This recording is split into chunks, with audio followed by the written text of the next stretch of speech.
Hi, everyone. Good morning, good afternoon, good evening, wherever you are. Every leader has a journey, and with the Leader Speak, we're trying to get to know their journey and how they have overcome the hurdles that have come their way. Today, we have a special guest with us, Jothi. She's one amazing person I know from the industry. She's a leading CISO. She has dealt with multiple roles in the industry, and she's a mom of three. Incredibly, she's managing everything around and paving the path for people like us as a role model. Thank you so much, Jyoti, for joining me today. Thank you so much for having me. If you hear my kids in the background, I apologize. It's the summer season here, so I told them they'll get extra points if they're quiet in the background. I think that's totally fine because all of us are living in a virtual world wherein family coming around, dogs, cats, all coming around is totally fine. Thank you so much for your understanding.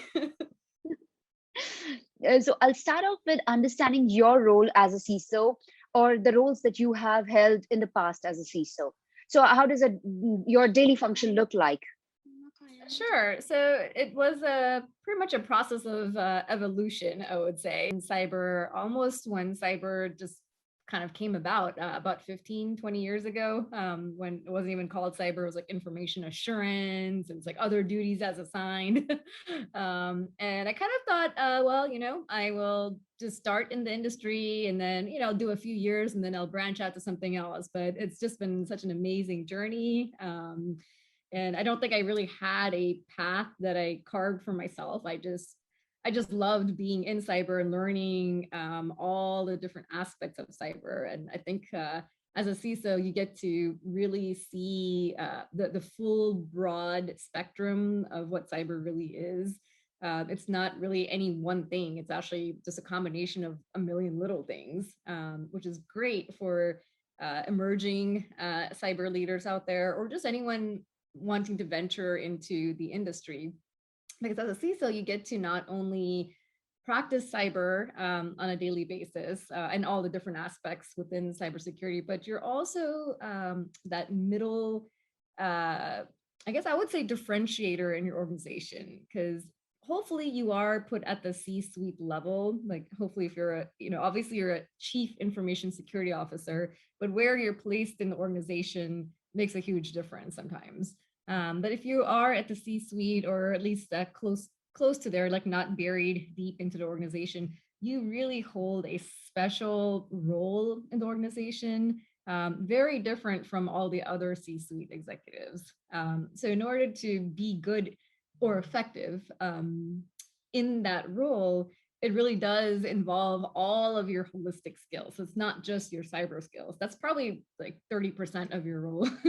um, the other 70 is really looking at things from a holistic point of view, being able to tell the story, being able to negotiate effectively, seeing the win-win in all these situations, being able to tell the story in the language of your stakeholders. So not just in the way that you understand it, but in, how will what would the CFO care about? What would a CIO care about? What would a director care about? And what would your stakeholders and your colleagues care about? So if you're working for a hospital or very specific kind of industry, you have to speak a different language to them and tell the story in a way that they would care about. So I would say it's an amazing career. It's an amazing field to be in, and there's no day that's the same. So that really gives gives excitement in your job. Yeah, totally agree with you that it's a very, very dynamic role. And when CISO is doing so much, like there are many things, many hats that you have to wear each day. So if you are allowed to make one change in the organization, what would it be to make the life better for all in the organization? Sure. So, I think I would tie it back to just understanding the culture and the mindset of your organization. And I used to think before mistakenly that, oh, I have to change the culture and the mindset. Because most organizations, even up to today, it's getting better, but they don't have that culture of security embedded into their business or their operations. It's still kind of operations and then security. Although that gap is starting to really merge. And I think what I've learned over the years is every organization, just like every family, has their own culture and their and different mindsets. And you're going to set yourself up for failure if you think that you're going to change their mindset and their culture.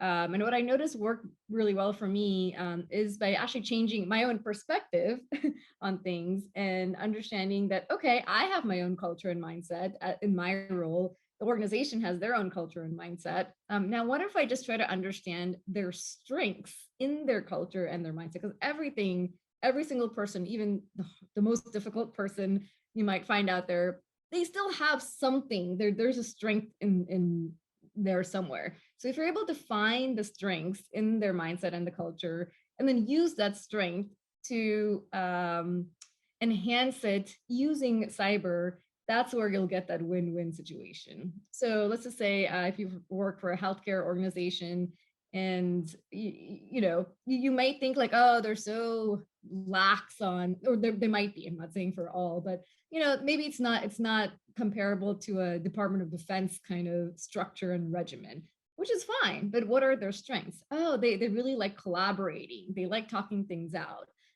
They're kind of nurturing environment. So how can you use those strengths as a CISO in your role to basically help paint that picture for them? Oh, by incorporating cyber into the operations, we can, we're able to collaborate securely, and they're not going to lose the functionality as well. And we're not stopping you from, collaborating with multiple stakeholders around the world. We're actually helping you do that so that you don't lose your data or you don't get breached in the middle of that transaction. So I would say, if you had like open reign, I would just try to find, understand what is the culture and mindset of the organization, of your particular department, of the various different stakeholders, and then try to use their strengths and your strengths and try to find that third way of doing things. So it's a win-win for everyone. Yeah, it's a very good point that it has to be a win-win for everyone. Now, when we are trying to bring in the win-win for everyone, board also comes into picture, wherein at a lot of times we have to get the buy-in from the board for the budget, around the security tooling, maybe for teams. So, how exactly a CISO can handle the board when it comes to budget for security, especially? Sure. So hopefully you're part of the board. But if not, we're still paving the path to get there. I would actually say as a CISO, sometimes you have to ask for what you need. Not just what you want, but actually what you need, and be able to paint that picture too. So if you truly feel that you need to be part of that board or have direct communication lines to the board, you need to make that known, because as you know, cyber, it's 15, 20 years old, which is actually still fairly new. And the role of a CISO only came about, recently, or just the level that the CISO really should be at. Because before, ISSOs, what they call them, they were just buried like way deep into the organization and not really considered a leadership role. But now we are. So it's, since we're still new, some of the directors or board level executives might not really understand exactly what your role is, or that you even need to be part of the board or have ties to them. So that's number one. So if you move into an organization, or if you're currently in one as a CISO and you don't have that direct line, or you're not very close to the board, if you're not in it already, I would try to make that happen by creating proposals, doing your research, coming up with ways to make your point known. But in order to communicate with the board, you have to understand what their role is and what the mindset and the culture, and the mission of your organization is. So everything you say or do, especially when it comes to budget, has to be tied to how are you furthering the mission of the organization, and how can you enable the organization to reach that mission faster, sooner, or more effectively or securely. Now, the CIO's role is to do the operations part, but it's your job as the CISO to work hand in hand with the CIO. I know there's a little bit of a conflict of interest if you work for a CIO, right? But you can still make that happen because I'm sure the CIO doesn't want to get the train to the end of the station and then end up with not having any people in it because it wasn't secured. So you just have to paint that picture, like I said, be able to tell the story and show that you've done your homework. Because I've noticed a lot of emerging CISOs out there or cyber leaders that make the mistake of just like, well, I just need $3 million because I'm going to secure your tools. And that may not be the strongest argument. And it's difficult because you can't always show in cybersecurity that, hey, if you give me $3 million, I'll make you 30, because you're not going to make the organization any money. But the way you can paint that is, well, okay, well, this, we've researched our problem or our issue or challenge, and then here's what we've done about it already, and here's what we still need to do in order to kind of prevent these risks from happening.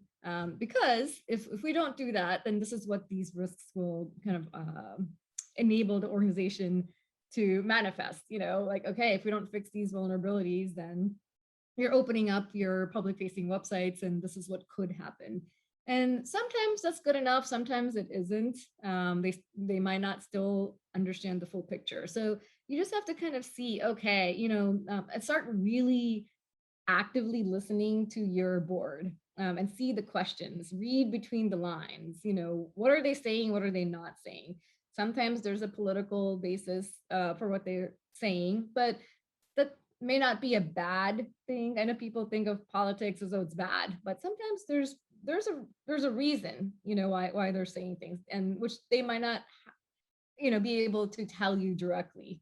So just start to kind of read your board. You might have to talk to each board member in a different way, but think of it as a fun exercise. Don't think of it as, oh my gosh, now I gotta tell the same story in 50 different ways. Because once they establish that trust and respect for you, especially if they know, Vandana, like, oh, she never says anything unless she's done her homework, which is what that's the image you want to paint for them. Oh, I'm not coming to you just asking for money without any sort of plan or without any basis. Like, I've done my homework on this. Here's what it is, and then you give them some options as well. I always go in with like 3 options. Okay, here's option A, here's option B, here's option C, and then the pros and cons of those options, and also the risks. So they can say, yeah, one option could be you don't do anything, you don't give me the budget, and we just stay in the same state. That's an option. It might not be the best option, but it's still an option. But they have to see that. They're like, okay, well, if I don't take any action, well, what are the risks? Like, oh, wow, okay, this is what could happen. And most of the time that's enough. And you could always make it like a recommended, this is what the CISO and the security team recommends, and then leave it up to them to, make that call. Absolutely. Trust is very, very important. Without the trust, I think we cannot take the vision further. And now, from your side, please share some advices for the new CISOs or the budding CISOs who are stepping into this role new. So from your experience, please share some advices. It'll be very helpful.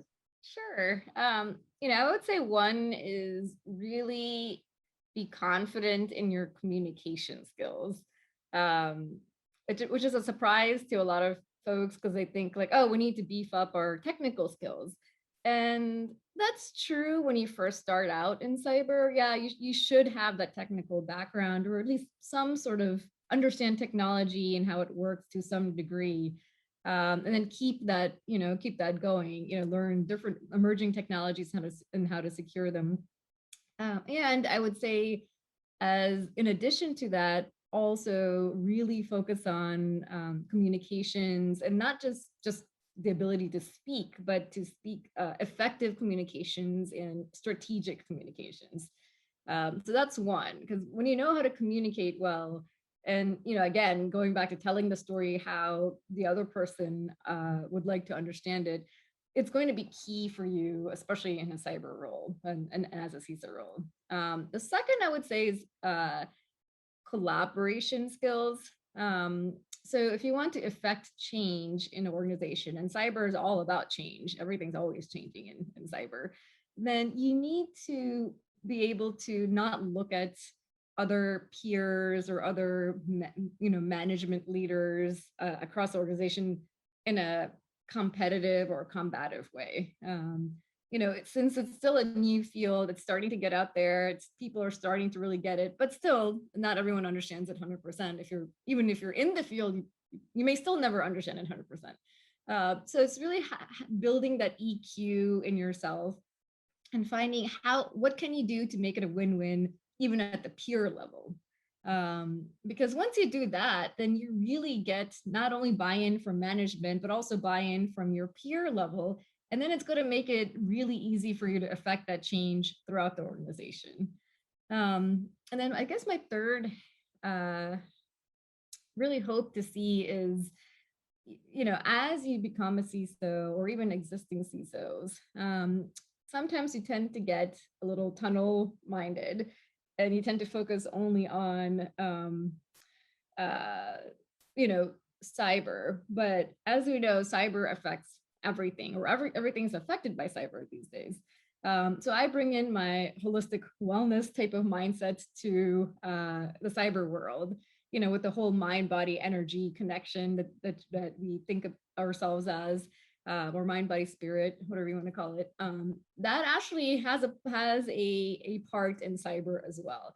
So looking at everything from a holistic point of view is where I would really see the cyber industry going, especially as CISOs. And what do I mean by that is we tend to kind of focus on the problem. So it's like when you go to a doctor with a headache and they're like, oh, you have a headache, here's Tylenol.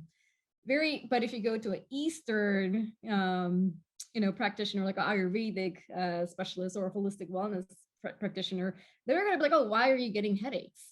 Oh, there's something else that's going on. Oh, I don't know, you don't drink enough water or something like that. Oh, okay, so why don't we fix that issue and then see what happens to the headaches? In the same way in cyber, like, oh, you have 10,000 vulnerabilities. Let's just throw these tools at it and then the problem will go away. But then all you're doing is just masking the symptoms of the problems, or you're putting band-aid fixes. And we end up having 10,000 tools that you're using 1% of, and you're just kind of increasing that digital footprint tenfold without really understanding. So I would say look at everything from a holistic point of view. Just think mind, body, energy. So if someone comes to you with a problem, don't try to fix the problem. Try to fix the actual, or try to determine the root of the problem and see what do we need to do to fix the root from a holistic point of view. Is it a people issue? Do we need to not just, get more people, because that's really never the solution, but do we need to upskill our workforce, our IT workforce? Have they been there for 30 years doing the same kind of job and now they need to understand cyber? Well, how do we do that? Can we get them training? Can we increase our cyber awareness? Think like that. And then if it's a process issue, oh, maybe they really want to do the right thing, they just don't know how to do it. Oh, do we have to write some SOPs for them? Or is it truly a tool issue? Are we lacking a tool? Which that is hardly ever the issue, in my opinion. There's tools that help you do certain things, but you need to understand what is it that you're trying to do and get the right tool and be able to use that tool effectively. So I guess, people, process, technology, mind, body, energy, it's kind of like all connected. Yeah, totally agree. We can have the best of technology, but if we don't have the people, process, and culture right, it will not fall in place. Similarly, we can have the best of people, we can have the best process, technology, and they have to align with the right culture. Then only things will flourish. Totally Yeah, agree. exactly. Thank you so much for joining me today here and sharing all the insights. Thank you so much for having me. It's been great. It's really a pleasure. Thank you.